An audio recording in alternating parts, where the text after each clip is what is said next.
இந்த வீடியோவை உங்களுக்கு வழங்குவோர் மாலை முரசு செய்திகள் தொலைக்காட்சியின் படிப்போம் ஜெயிப்போம் உயர்கல்வியை தேர்ந்தெடுப்பதில் உள்ள சந்தேகங்களை தீர்க்கும் நிகழ்ச்சி தினமும் மாலை 5 மணிக்கு. வணக்கம். மாலை முரசு செய்திகளை விரிவாக பார்ப்பதற்கு முன் தலைப்புச் செய்திகளை பார்க்கலாம். தமிழ்நாடு முழுவதும் IPS அதிகாரிகள் 18 பேர் பணியிட மாற்றம் செய்த உள்துறை செயலாளர் தீரஜ்குமார் உத்தரவு. சேலம் சரக காவல்துறை DIG-யாக இருந்த உமா விழுப்புரம் சரக காவல்துறை DIG-யாக மாற்றம்.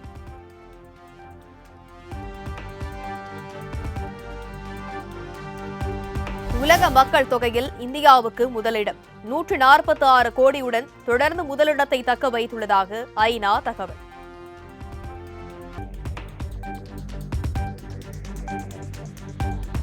இந்தியாவின் மக்கள் தொகை அடுத்த 40 ஆண்டுகளில் 170 கோடியை எட்டும். குழந்தை பிறப்பு விகிதம் 2.1%-இருந்து 1.9% குறைந்து வருவதாகவும் ஐநா அறிக்கையில் தகவல்.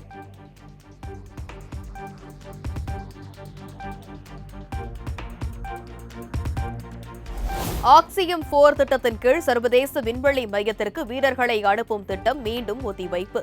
இறுதிக்கட்ட சோதனையின் போது ஃபால்கன் 9 ராக்கெட் உந்துவிசை கருவியில் கசிவு ஏற்பட்டதால் நடவடிக்கை.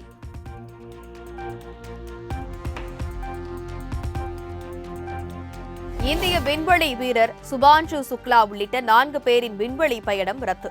அமெரிக்காவின் கெனடி விண்வெளி மையத்தில் மாலை 5:30 மணிக்கு விண்ணில் ஏவப்பட இருந்த ஆக்சியம் 4 திட்டம் தேதி குறிப்பிடாமல் ஒத்திவைப்பதாக நாசா அறிவிப்பு.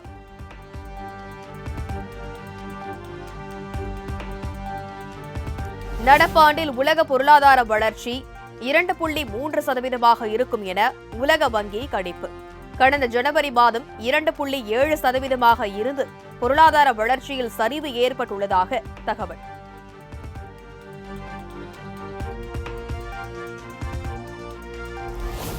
டெல்லியில் கோவிந்தபூரி உள்ளிட்ட பகுதிகளில் ஆக்கிரமிப்பு வீடுகள் அகற்றப்பட்டதால் மக்கள் பரிதவிப்பு. ராசத JCB எந்திரங்கள் மூலம் இடித்து தள்ளப்பட்டதால் திரும்பிய பக்கமெல்லாம் கட்டிட கழிவுகளாக காட்சியளிக்கும் அவலம்.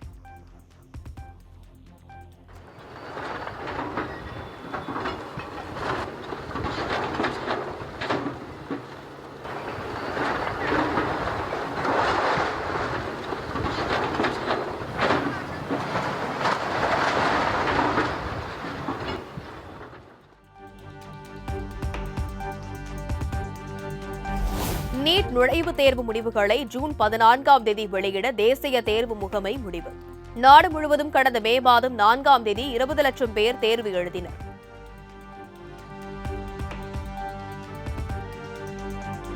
ஈரோடு மற்றும் சேலம் மாவட்டத்தில் முதலமைச்சர் மு.க.ஸ்டாலின் இன்றும் நாளையும் கள ஆய்வு. முடிவுற்ற பணிகளை திறந்து வைத்தும் புதிய பணிகளுக்கு அடிக்கல்லும் நாட்டுகிறார்.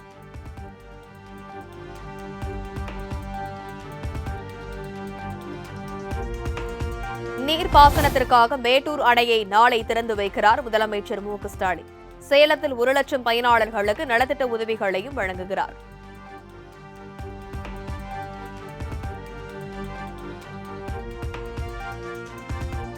காலை உணவு திட்ட உணவின் தரத்தை ஆய்வு செய்த அரசு பள்ளி ஆசிரியருக்கு முதலமைச்சர் மு.க.ஸ்டாலின் பாராட்டு.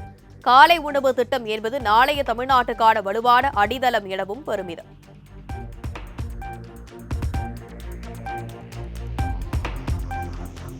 ராமேஸ்வரம் கோவிலில் உள்ளூர் மக்கள் தரிசனம் செய்ய 200 ரூபாய் கட்டணம் நிர்ணயிக்கப்பட்டதற்கு எடப்பாடி பழனிசாமி கண்டனம். கட்டண வசூல் நடவடிக்கைகளை உடனடியாக திரும்பப் பெற வேண்டும் என்று இந்து சமய அறநிலையத்துறைக்கு வலியுறுத்தல்.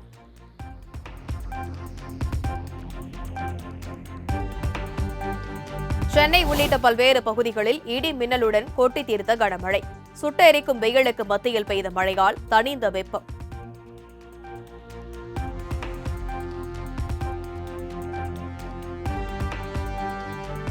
திருவண்ணாமலை, ராணிப்பேட்டை, வேலூர் உள்ளிட்ட 10 மாவட்டங்களில் இன்று கனமழைக்கு வாய்ப்பு.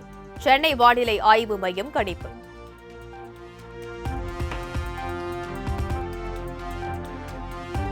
கோவை, நீலகிரி உள்ளிட்ட 6 மாவட்டங்களில் நாளை கனமழைக்கு வாய்ப்பு. வரும் 13ஆம் தேதி கோவை, நீலகிரி மாவட்டங்களில் மிக கனமழை பெய்யக்கூடும் என அறிவிப்பு.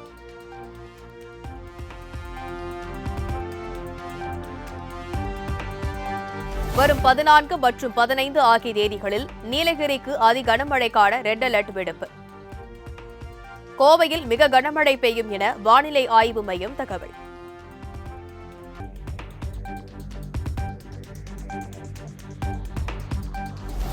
திருவள்ளூர் மாவட்டம் ஆவடி மற்றும் மயிலாடுதுறை மாவட்டம் சீர்காழியில் மின்சாரம் விநியோகம் செய்யப்படவில்லை என கூறி பொதுமக்கள் சாலை மறியல்.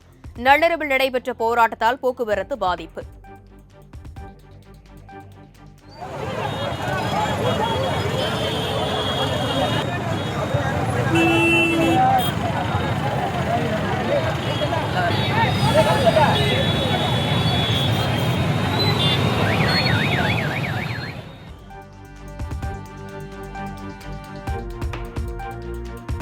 கடலூர் மாவட்டம் விருத்தாசலம் அடுத்த சின்னசேலம் பகுதியில் கார் மோதிய விபத்தில் ஒரே குடும்பத்தைச் சேர்ந்த 3 பேர் உயிரிழப்பு. புனித அந்தோணியார் ஆலயத்திற்கு பாத யாத்திரை சென்றபோது நிகழ்ந்த சோகம்.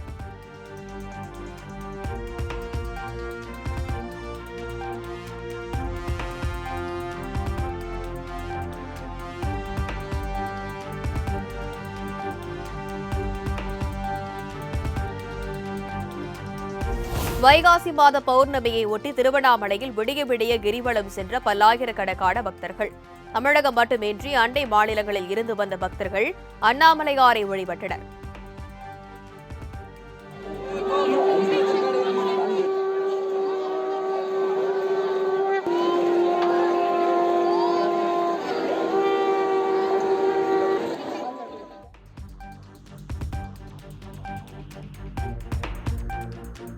திருவண்ணாமலையில் விடிய விடிய கிரிவலம் சென்றுவிட்டு ரயில் நிலையத்தில் குவிந்த பக்தர்கள் கூட்டம். ஒருவரை ஒருவர் முண்டியடித்துக் கொண்டு ஏறியதால் பரபரப்பு.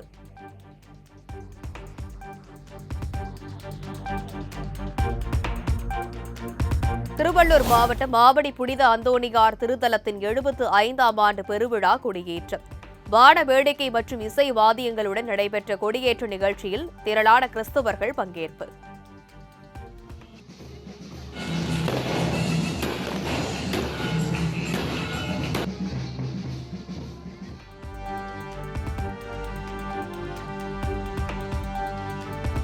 புதுக்கோட்டை மாவட்டம் ஆலங்குடியில் விமரிசையாக நடைபெற்ற நாடியம்மன் கோயில் திருவிழா.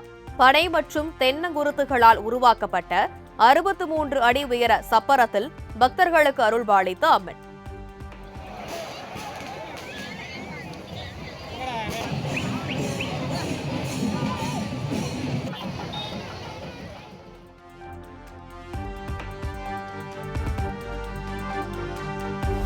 கன்னியாகுமரி மாவட்டம் நாகர்கோவிலில் மெத்தபெட்டமைன் வைத்திருந்த வழக்கறிஞர் கைது.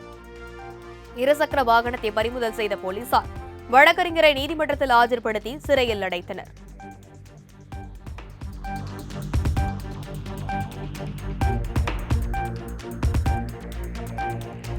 மதுரை ஆரப்பாளையத்தில் பேருந்து ஓட்டுநரை காலணியால் அடித்த அரசு போக்குவரத்து உதவி மேலாளர் உள்ளிட்ட 4 பேர் மீது வழக்கு பதிவு.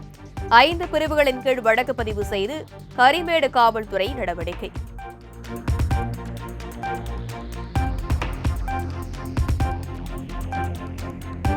கோவை மாவட்டம் தொண்டாமுத்தூர் அருகே சாலையில் சென்ற வாகனங்களை அச்சுறுத்திய ஒற்றை காட்டு யானை.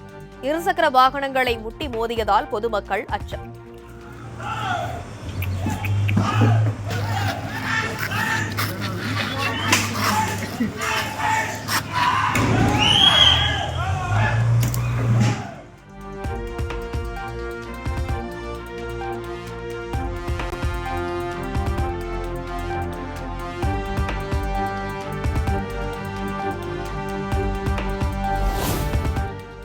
தமிழகத்தில் கடந்த 4 ஆண்டுகளில் 40க்கும் மேற்பட்ட கலை கல்லூரிகள் திறப்பு. அனைத்து கல்லூரி விடுதிகளிலும் கண்காணிப்பு கேமராக்கள் பொருத்தப்பட்டுள்ளதாகவும் அமைச்சர் மெய்யநாதன் தகவல்.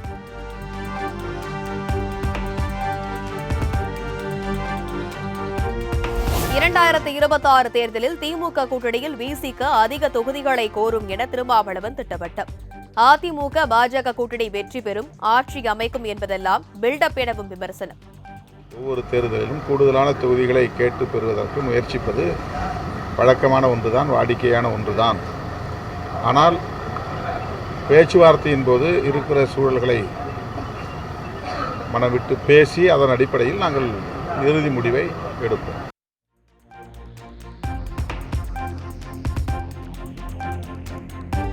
2026 சட்டப்பேரவை தேர்தல் பணிகள் குறித்து மாவட்ட செயலாளர்களுடன் தேமுதிக பொதுச் செயலாளர் பிரேமலதா விஜயகாந்த் ஆலோசனை. இன்று முதல் வரும் 14ஆம் தேதி வரை உறுப்பினர் சேர்க்கை, பூத் கமிட்டி அமைப்பு குறித்து விவாதம்.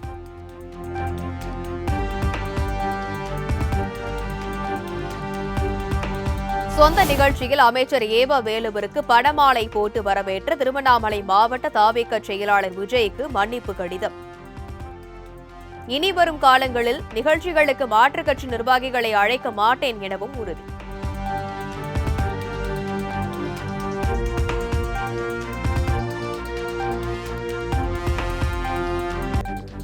வாணியம்பாடி அருகே கந்துவட்டிக்கு பணம் வாங்கியது தொடர்பாக விவசாய குடும்பத்தை ஊரை விட்டு ஒதுக்கி வைத்த அவலம்.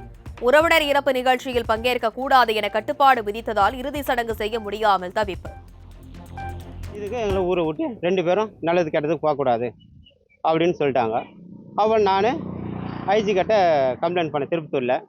திருப்பத்தூர் பண்ணி 28ஆம் தேதி பண்ணேன். இன்னும் எந்த ஆக்ஷனும் எதுவும் எடுக்கலை. இன்றைக்கி நீ சாவுக்கு போகக்கூடாது. இன்றைக்கி அவங்க பங்காளியை கூப்பிட்டு பங்காளியும் கூப்பிட்டாங்க. எங்கிட்ட சொல்லலை, அவங்க பங்காளியும் கூப்பிட்டாங்க. எதுக்கு சொல்கிறீங்கன்னு கேட்டேன். இது மாதிரி நீ வந்தால் நான் வர மாட்டேங்க ஊருக்காரு அப்படின்னு சொல்கிறாங்க. சித்துப்பா அப்பாவோட பங்காளி.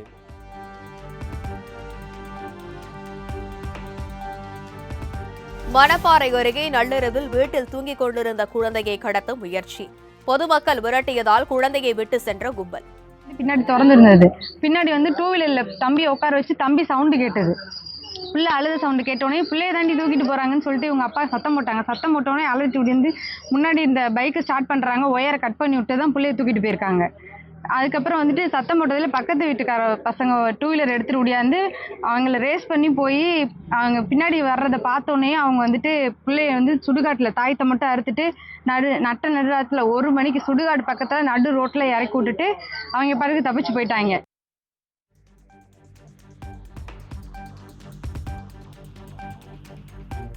குற்றால அருவிகளில் நீர்வரத்து குறைந்த போதும் குறையாத சுற்றுலா பயணிகள் கூட்டம். சீராக கொட்டும் தண்ணீரில் குடும்பத்தினரும் குதூகல குளியல் போடும் பொதுமக்கள்.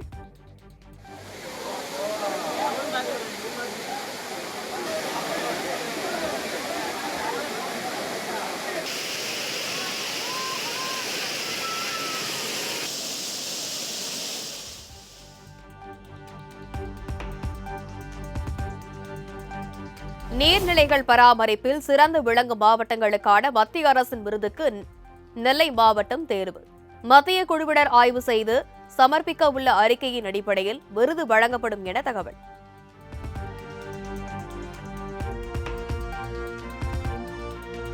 ஏற்காட்டில் சேர்வராயன் குகை கோயில் திருவிழா தேரோட்டம் கோலாகலம். ஆயிரக்கணக்கான பக்தர்கள் பங்கேற்று தேரை வடம் பிடித்து இழுத்து வழிபாடு.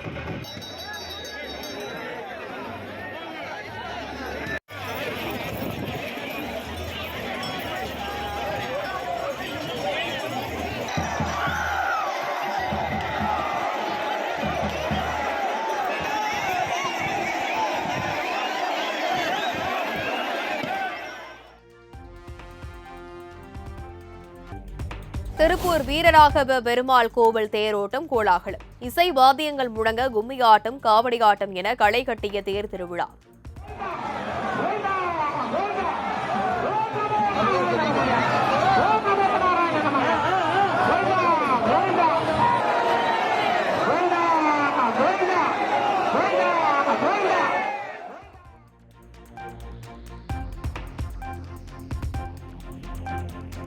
ஆபரேஷன் சிந்தூர் தொடர்பாக உலக நாடுகளுக்கு சென்ற அனைத்து கட்சி எம்பிகள் குழு பிரதமர் மோடியுடன் சந்திப்பு. கனிமொழி, சுப்ரியா சுலே, ரவிசங்கர் பிரசாத், சசி தரூர் உள்ளிட்டோர் தங்களின் பயணம் குறித்து கலந்துரையாடல்.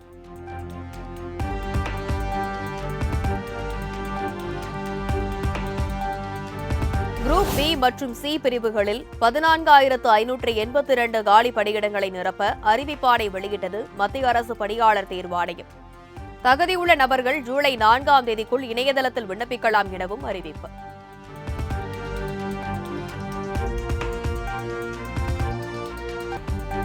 சட்டவிரோதமாக அமெரிக்காவிற்குள் நுழைவதை ஒருபோதும் சகித்துக் கொள்ள மாட்டோம். இந்தியர் ஒருவர் கைவிலங்கிடப்பட்டு தரையில் கிடத்தப்பட்டு கிடந்த வீடியோ வைரலான நிலையில் அமெரிக்க தூதரகம் பதிவு.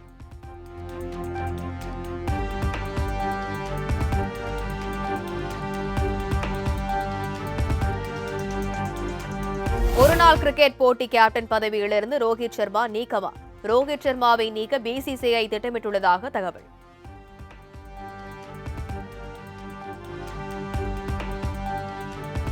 லண்டன் லார்ட்ஸ் மைதானத்தில் உலக டெஸ்ட் சாம்பியன்ஷிப் இறுதிப் போட்டி இன்று தொடக்கம். மாலை 3 மணிக்கு நடைபெறும் போட்டியில் ஆஸ்திரேலியா, தென்னாப்பிரிக்கா அணிகள் பலப்பரீட்சை. டிஎன்பிஎல் கிரிக்கெட் தொடரில் சேலம் ஸ்பார்டன்ஸ் அணி அபார வெற்றி. 7 ரன்கள் வித்தியாசத்தில் திருச்சி அணியை வீழ்த்தி அசத்தல்.